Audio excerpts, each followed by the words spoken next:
Hello everyone! Welcome to this introduction to EU decision-making and the ordinary legislative procedure. Have you ever wondered how policies are made in the European Union? There's actually not one, but a number of different procedures that can be used, depending on the policy area. In the different decision-making procedures, various EU institutions are involved to varying degrees and with varying influence. The European Union can only adopt a law when it has the legal basis. This means when the EU treaties contain a provision that allows the EU to adopt certain measures. The Lisbon Treaty specifies 4 different types of EU competences. This means different degrees to which the EU has the competence to take decisions.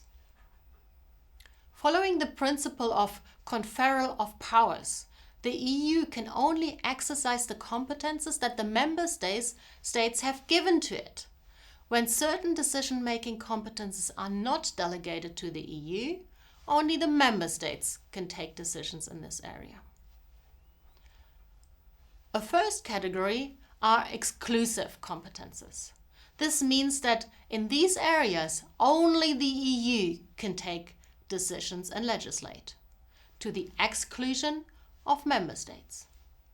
The EU has exclusive competences in only a few areas, namely the customs union, the establishment of competition rules that are necessary for the functioning of the internal market, monetary policy for the member state whose currency is the euro, the conservation of marine biological resources under the common fisheries policy, and the common commercial policy. A second category are shared competences. The EU shares the competences with the member states, so that both the EU and the member states are able to pass laws in these areas. Member states can, of course, not contradict EU laws when those EU laws exist. In some areas, member state laws can be more ambitious than the EU laws, for example, on environmental matters, while on other areas, the EU rules must be transposed as they are, for example, on matters pertaining to the internal market. Shared competences can be found in areas including the internal market, social policy for these aspects that are defined in the treaty, economic, social and territorial cohesion, agriculture and fisheries, but excluding conservation of marine biological resources, which is an exclusive competence, the environment, consumer protection, transport, trans-European networks, energy, the area of freedom, security and justice, and common safety concerns in public health matters for aspects defined in the treaty. As you can notice, shared competences are more common than exclusive competences. A third type of EU competence is the coordination of economic and social policy. Economic and social policy are competences of the member states, but the EU can take additional action to coordinate these national policies. A fourth type are the supporting competences. In these areas, the EU can only support or supplement member state action. When the EU has the competence to adopt a policy on a certain issue, there are a number of types of laws that it can adopt. A first type are regulations. These are laws that directly apply in all member states without additional national laws. A second type are directives. These laws are not directly applicable, but they must be transposed into member state law. Usually, a directive contains a date by which its provisions need to be transposed into national law. A third type are decisions. These are just like regulations directly applicable in member states, but they're only addressed to one or a defined group of actors. Recommendations and opinions are two non-binding types of EU documents. They allow the EU institutions to recommend actions or share their opinion, but without imposing any obligation on those to whom they are addressed. Delegated and implementing acts are the last type of EU laws. They are non-legislative acts, which means that they do not follow the standard legislative procedures. Here, the European Commission plays a central role in the adoption.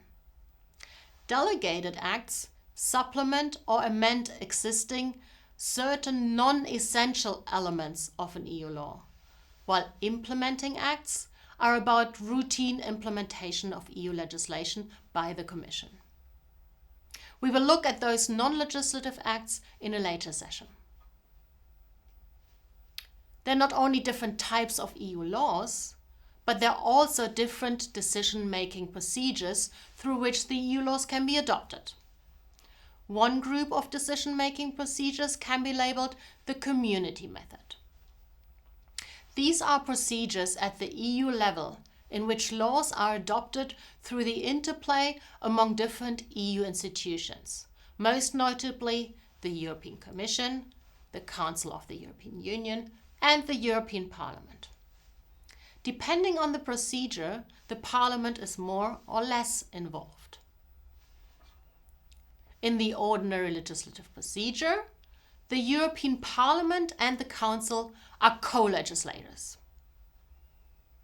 In the consent procedure, the Council of the EU is the main legislator who can influence the drafting of the law, agreement, or decision.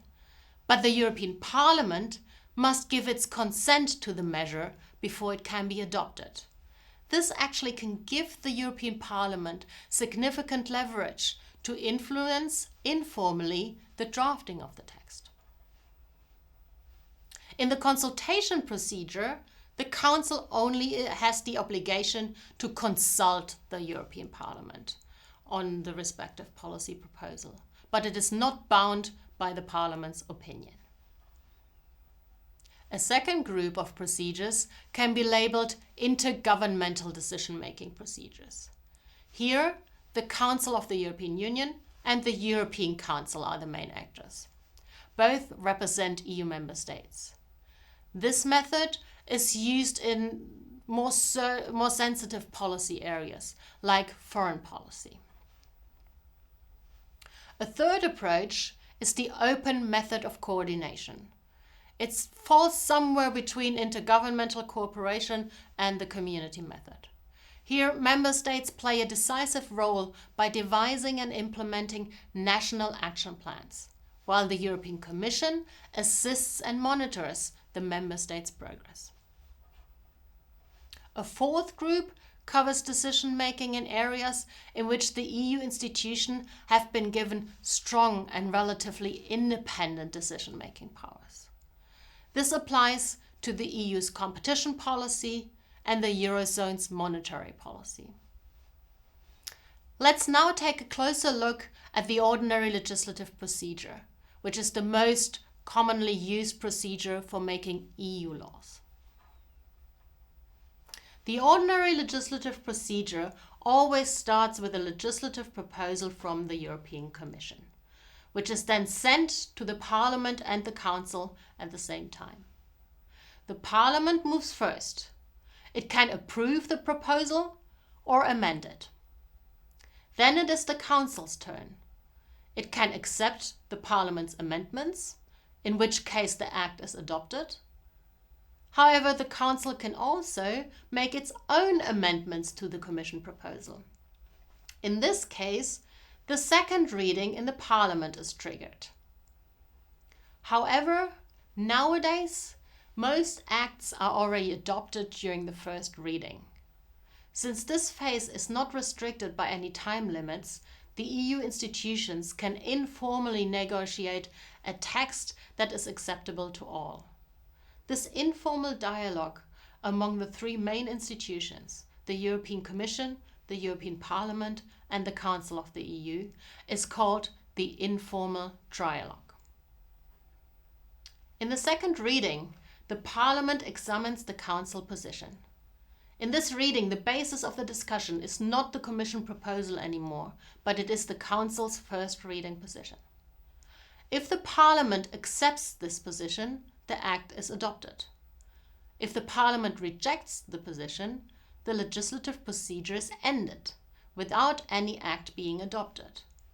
However, if the Parliament again adopts amendments to the Council position, it is again the Council's turn to act. The Council can then either approve or reject the second reading amendments made by the Parliament. However, if the Council does not approve, the third reading starts. In this phase, a conciliation committee is convened.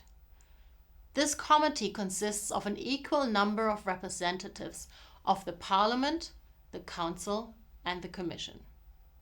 Together, they try to amend the text in a way that is acceptable to all three institutions. Their joint text is submitted to the Council and the Parliament for a vote. Both institutions need to agree on this final text for the Act to be adopted. If one of the two does not approve the final text, then the Act is not adopted and the legislative procedure is ended. EU policy making is a complex process. It consists of multiple procedures that involve a number of EU institutions. Adopting an EU law requires the cooperation among various EU institutions.